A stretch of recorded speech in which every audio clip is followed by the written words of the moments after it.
जैसे लोग अपने पिता से पूछते हैं कि तुम महिला क्यों नहीं हो। देख भाई, अगर सुन लोगे तो बढ़िया है। अभी दर्द और होना है, अभी दर्द और होना है। अभी रोना शुरू मत करो, अभी दर्द और होना है। माली वाल, एक ही नाम काफी है इनको मिलाने के लिए। इतनी मिर्ची क्यों लग रही है आतिशी जी? बात सुन लीजिए। आतिशी जी, आप माननीय सदस्य को अपनी बात रखने दीजिए। कुलदीप जी, आप बैठे। मिर्ची लगी तो मैं क्या करूं? आप बैठिए। अगली बार आपके लिए रुमाल लेके आऊंगा आतिशी जी, तब भी दूर होता रहेगा। मैं माननीय मुख्यमंत्री महोदया जी के द्वारा प्रस्ताव के समर्थन में बोलने के लिए खड़ा हुआ हूं और उसके पहले मैं ये कुछ पंक्तियां कहना चाहता हूं। सृष्टि नहीं नारी बिना, यही जगत आधार, नारी के हर रूप की महिमा बड़ी अपार। जिस घर में होता नहीं नारी का सम्मान, देवी पूजन व्यर्थ है, व्यर्थ हैं सारे दान। लक्ष्मी दुर्गा शारदा सब नारी के रूप, देवी सी गरिमा मिले नारी जन्म अनूप। खुशियों का गेरू लगा रखती घर को लीप, नारी रंग गुलाल है दिवाली का दीप। और अंत में, क्यों नारी लाचार है, लुटती क्यों है लाज, क्या पुरुषत्व विहीन ही हुई धरा ये आज। ये जो चर्चा है, ये जो विषय है, इस पर थोड़ा विस्तार से बोलने से पहले विपक्ष के कुछ सदस्यों ने कुछ बातें रखी थी, मैं उन पर जरूर बोलना चाहता हूं। विपक्ष की तरफ से सबसे पहले बोलते हुए संजीव झा जी ने विषय को छूने से इनकार कर दिया, विषय पे बोलने से इनकार कर दिया और पूछने लगे राष्ट्रीय स्वयंसेवक संघ क्या है, विषय क्या है। तो मैं ये बताना चाहता हूं, कई बार ना बोल के चुप रह के ये सामने वाला सोचता रहे कि आप अज्ञानी हैं, ये बेहतरीन है कि आप मुंह खोले और साबित कर दे कि आप अज्ञानी हैं। जिस प्रकार से आपने सवाल उठाए, 1936 में पूनम जी ने बहुत विस्तार से बताया, राष्ट्रीय सेविका समिति 1936 में गठन हो गया था और समकक्ष समानांतर संगठन है, करोड़ों की मेंबरशिप है और अंतरराष्ट्रीय स्तर पर मेंबरशिप है। लेकिन हाँ, जो आप ये बोलते हैं कि भाई आपके जैसे, मैं बताता हूं आपके जैसे लोग अपने पिता से पूछते हैं कि तुम महिला क्यों नहीं हो। ये बता रहा हूं ना, क्यों नहीं पूछते। तो इसीलिए मैं ये कहना चाहता हूं, भाई साहब बात सुन लो। देख भाई, अगर सुन लोगे तो बढ़िया है। अभी दर्द और होना है, अभी दर्द और होना है। अभी रोना शुरू मत करो, अभी दर्द और होना है। अभी तुम बहुत रोओगे, अभी शुरू हुआ है तुम्हारा रोना। मैं केवल कुलदीप जी, चाहता हूं, कुलदीप जी, समय कीमती है। ये पीड़ा जायज है, क्योंकि ये जिसके प्रतिनिधि के तौर पर बैठे हैं, उनका इतिहास ये बताता है कि ये पीड़ा जायज है। अभी कल जो हुआ, अरे मैं बता, स्वाति माली वाल, एक ही नाम काफी है इनको रुलाने के लिए। इनको रुलाने के लिए एक ही नाम काफी है और वो नाम है आतिशी जी बैठिए। आप उनको अपना वक्तव्य रखने दीजिए, उनको अपना वक्तव्य रखने दीजिए। आपने उनको शुरुआत ही नहीं अभी करने दी। माननीय सदस्य, कृपया माननीय सदस्य को अपना वक्तव्य रखने दीजिए। अभी तो शुरू ही नहीं किया, अभी तो बोला ही नहीं। इतनी मिर्ची क्यों लग गई, इतनी मिर्ची क्यों लग रही है आतिशी जी? बात सुन लीजिए। आतिशी जी, आप माननीय सदस्य को अपनी बात रखने दीजिए। अभी तो शुरू ही नहीं किया और आप, मैंने पहले ही बैठते ये कहा, समय बहुत कीमती है, उसका ध्यान रखेंगे। माननीय सदस्य को अपनी बात रखने दें। मत रो, अभी रोना बाकी है। क्यों रो रहे हो? क्यों? कपिल जी, आप जारी रखिए, आप करिए। बैठना होगा, इन्हें बैठना होगा। आप आतिशी जी, मुझे लगता है कि ये इस समय इस तर्क का विषय नहीं है। माननीय सदस्य को अपनी बात रखने दीजिए, उनको अपनी बात पूरी करने दीजिए। मेरा माननीय सदस्यों से आग्रह है मत रो बेटा, मत रो, कि सदस्य अपनी बात रख रहे हैं, उनको पूरा करने दीजिए। मुन्ना मत रो। देखिए, मैं ये बताना चाहता हूं, इनकी पीड़ा जायज है। आप सुनना नहीं चाहते तो अलग बात है। मत रो बेटा, विपक्ष सुनना नहीं चाहता, मुझे लगता है अलग बात है। अदरवाइज आप सदस्य को अपनी बात पूरी करने दीजिए। बैठ जा, बैठ जा।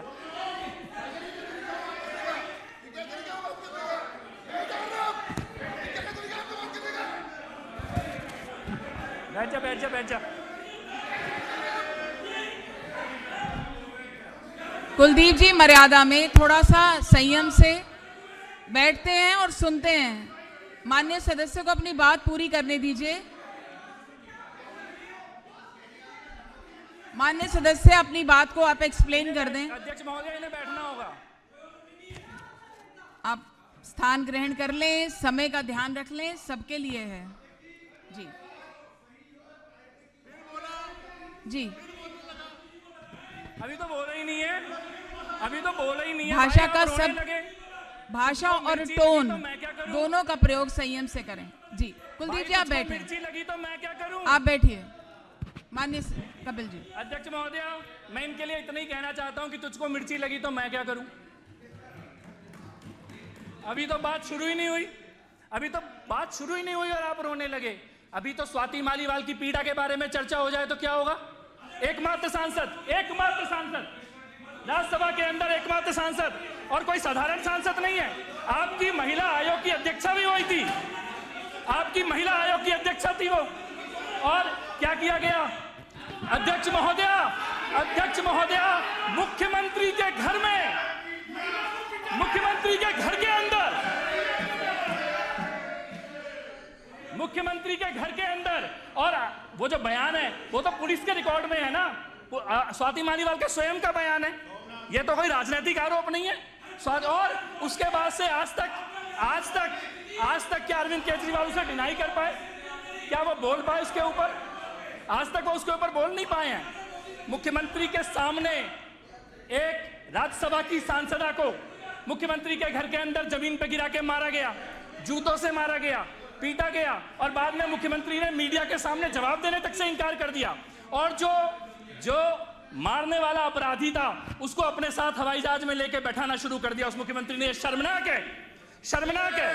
लेकिन आप नहीं बोल पाओगे इसके बारे में, आपके पास बोलने के लिए इसके बारे में कुछ नहीं है। इससे बड़ी भी एक दुर्गति इन्होंने की। इन्होंने भी आतिशी जी को मुख्यमंत्री बनाया पिछली सरकार में, जब केजरीवाल जेल गए। आप क्यों इतना रोते हो? आप इतना रोते क्यों हो? आप इतना मत रोया करो। अगली बार मैं आपके लिए रुमाल लेके आऊंगा, अगली बार आपके लिए रुमाल लेके आऊंगा आतिशी जी।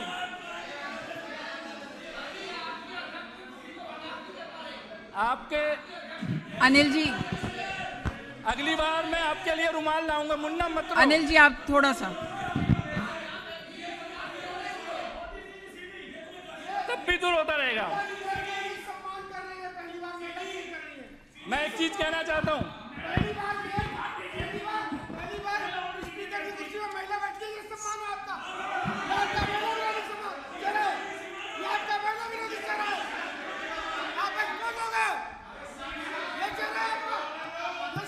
अजय जी,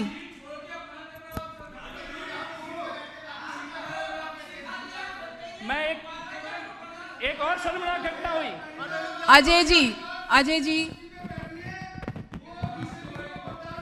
अजय जी सदस्य को अपना अजय जी आप कृपया स्थान ग्रहण करें। अजय जी आप स्थान ग्रहण करें, वक्तव्य उनको पूरा करने दें। मैं बताना चाहता हूँ, पीड़ा का दूसरा कारण बताता हूँ। तू रोता रे भाई, अभी और रोना बाकी है। अभी अजय दत्त जी ने बोला, मैं तो अभी भाई, अभी तो केवल आपके अजय जी, अनिल जी, माननीय सदस्यगण, अनिल जी कृपया।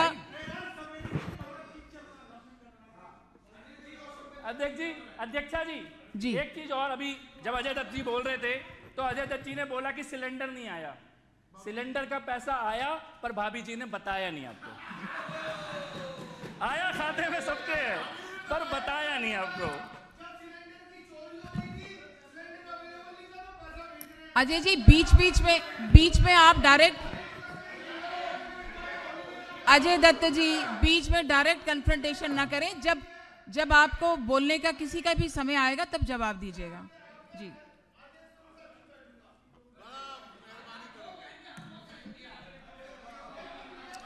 धन्यवाद धन्यवाद। विशेष रवि जी ने, अध्यक्ष महोदया, अब सुन लेते हैं। रवि जी बोल रहे थे तो विशेष रवि जी ने ये बोला कि 346 बिल संसद में पास हो गए, लेकिन यही एक बिल पास क्यों नहीं हुआ। मैं ये मानता हूं कि 4 बार से सदन के सदस्य रहे हैं, कौन सा बिल कितने बहुमत से पास होता है इसकी आपको जानकारी है। तो मैं ये भी मानता हूं कि आपने अज्ञानता में नहीं बोला, आपने जानबूझ के गुमराह करने की कोशिश की। 346 बिल के लिए 2/3 मेजोरिटी नहीं चाहिए थी, इस बिल के लिए 2/3 मेजोरिटी चाहिए थी, और इससे पहले जो बिल आया था 2/3 मेजोरिटी का, उसका आपने समर्थन किया था।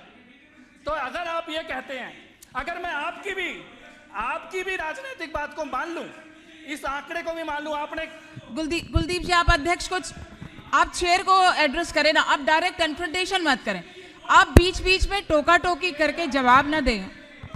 आपकी बात का जवाब दिया है। रवि जी आप उनको बोलने तो दें, अभी तो शुरू ही नहीं हो पा रहा है, उनका वक्तव्य शुरू ही नहीं हो पा रहा है।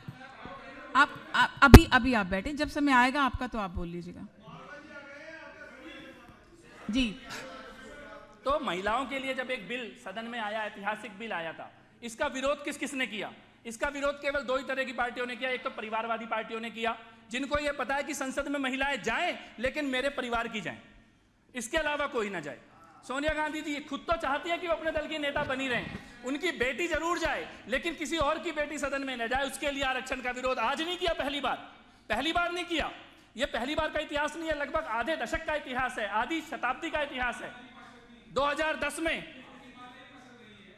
कौन सी पार्टी से नहीं है, फिर आपको थोड़ा तो ज्ञान रखो ना। देखो, अगर आप माता जी तक आओगे, विशेष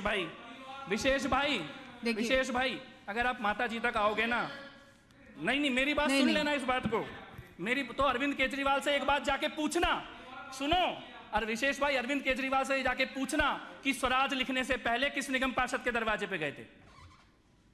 बस ये पूछ लेना, अरविंद केजरीवाल से जाके ये पूछना, स्वराज लिखने से पहले किसके दरवाजे पे गए थे। उसके बाद इसके बारे में बताना, उससे पहले मत करना बात। इतिहास बहुत, सुनो, ऐसा इसीलिए छोड़ के जा रहे हैं लोग इसीलिए छोड़ के जा रहे हैं, जिसके भी पीठ में रीढ़ है और मुंह में जबान है, वो इसीलिए छोड़ के जा रहा है, क्योंकि आपको सत्य के साथ रहना नहीं आता, आपको सत्य के साथ रुकना नहीं आता। कोई ईमानदार आदमी आज आपके साथ रुक नहीं रहा, जिसकी आत्मा जीवित है वो आपके साथ रुक नहीं रहा। 7 सांसद एक दिन में छोड़ के चले गए इसी के कारण, क्योंकि आपको सत्य के साथ खड़ा होना नहीं आता। ये जाकर वापस सवाल पूछना। केवल परिवारवादी राजनीति करने वाले,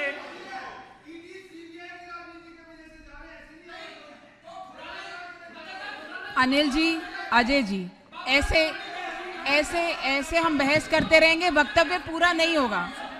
अनिल जी, आपका जब समय आएगा आप इन सारी बातों का जवाब देना, आपके पास समय आएगा। आपने अगर नाम दिया है बोलने का तो आपके पास समय आएगा, आप तब सारी बातें बोल लेना। नीरज जी आप बैठे। अनिल जी अपना टोन, अनिल जी टोन और टेनर थोड़ा अपना आराम से करें। कपिल जी, अनिल जी विषय पे बात कर लें, विषय पे चर्चा कर लें, विषय पे चर्चा हो जाए जी।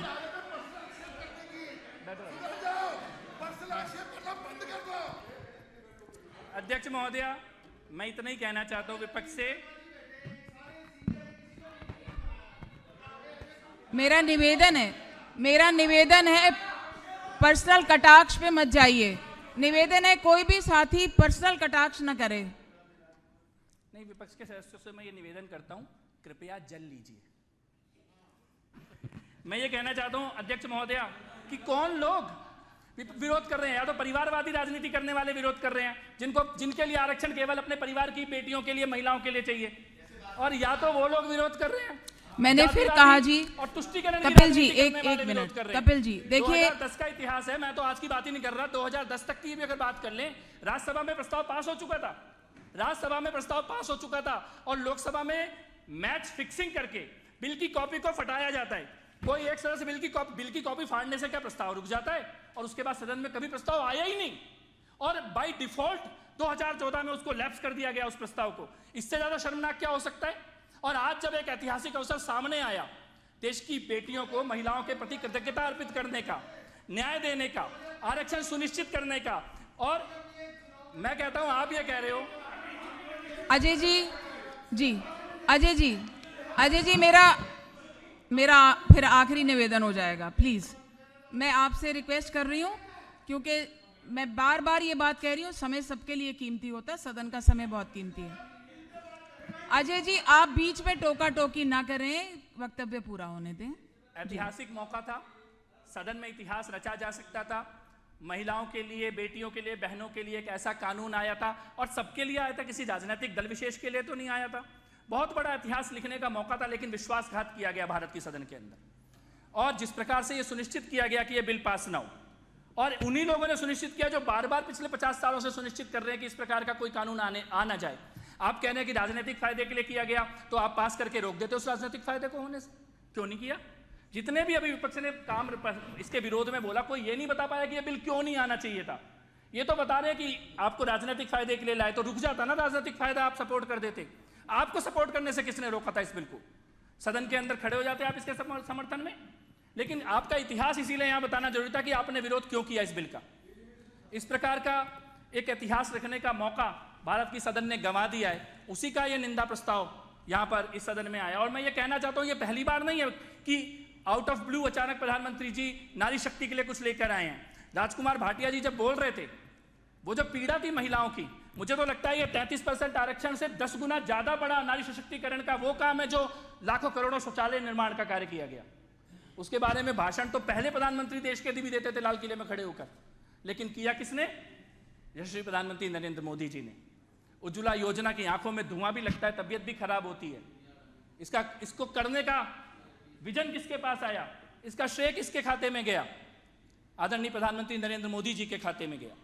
और हर घर जल, नारी शक्ति के लिए इससे बड़ा कुछ नहीं हो सकता। इस देश में ऐसे ऐसे क्षेत्र जहां 10-10 किलोमीटर दूर जाके और सिर पे मटका रख के पानी लाने की पीड़ा, उसको समझने का काम, ये केवल नारी शक्ति का ये जो रिजर्वेशन, महिला रिजर्वेशन का बिल आइसोलेशन में नहीं है, अलग से लाया गया कोई प्रावधान नहीं है। ये पूरी भारत की आधी आबादी की जितनी भी पीड़ाएं हैं, मुद्रा योजनाएं, उसमें पहला लोन लेने का हक, उसमें इंटरेस्ट रेट कम हो, लाडली योजना, द्रोण दीदी योजना, ऐसी सैकड़ों योजनाएं हैं जो प्रधानमंत्री नरेंद्र मोदी जी के प्रधानमंत्री बनने के बाद भारत की सरकार के द्वारा लाई गई। उसके बाद राजनीतिक नेतृत्व, राजनीतिक सशक्तिकरण के लिए इस कानून को लाया गया। तो अगर विपक्ष का बस चलता और उन योजनाओं के भी बिल अगर लाने पड़ते, तो ये उन योजनाओं को भी सदन में रोकने का पाप करते, क्योंकि वहां बस नहीं चला, क्योंकि उसके लिए किसी विशेष कानून की आवश्यकता नहीं थी। इसलिए वो योजनाएं आज भारत की धरती पर लागू हैं, गांव-गांव में लागू हैं। जहां आपके साथ की, जरा से साथ की जरूरत पड़ी, खाली कुछ नहीं करते तो सदन से वॉकआउट कर जाते। अगर आपकी नाक कट रही थी हमारी बेटियों के साथ, महिलाओं के साथ खड़े होने में, वरना तो गर्व के साथ सीना चौड़ा करके खड़े होते, घर में जाते, एक कप चाय एक्स्ट्रा मिलती। लेकिन ये मौका भारत के विपक्ष ने गंवा दिया। पर यह बात भी है कि प्रधानमंत्री जी ने राष्ट्र के नाम संदेश में जो संकल्प लिया है, यह केवल एक पड़ाव है, यह रुकने वाला नहीं है। भारतीय जनता पार्टी के नेतृत्व में भारतीय जनता पार्टी की सरकार, मोदी जी का यह संकल्प निश्चित तौर पर पूरा होगा। यह महिला सशक्तिकरण का यह प्रावधान आना ही है। आप इसमें आज बाधाएं लगा सकते हो, लेकिन हमेशा नहीं रोक पाओगे।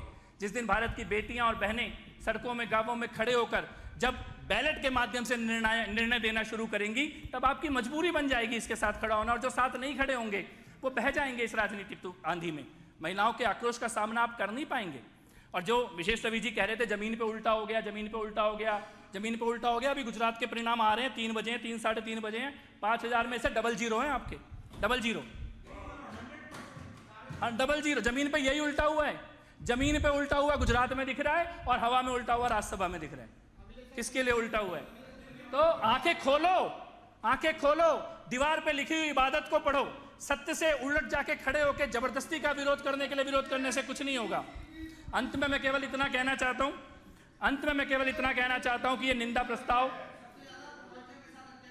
प्रस्ताव समय अनुकूल है। इसकी आवश्यकता थी। दिल्ली का यह विधानसभा का यह सदन दिल्ली की महिलाओं और बेटियों और बहनों की पीड़ा को अपनी आवाज देने का काम कर रहा है। माननीय मुख्यमंत्री महोदया ने उस पीड़ा को समझा और इस प्रस्ताव को इस सदन में प्रस्तुत किया। उसके लिए मैं पुनः उनका आभार व्यक्त करता हूं और इस प्रस्ताव का समर्थन करता हूं। धन्यवाद। राजनीति हो या क्रिकेट, देश विदेश की ब्रेकिंग हो या आपके मोहल्ले की बड़ी खबर, सब मिलेगा एक ही ऐप में, सबसे तेज और भरोसेमंद। अभी डाउनलोड करें दैनिक भास्कर डिजिटल।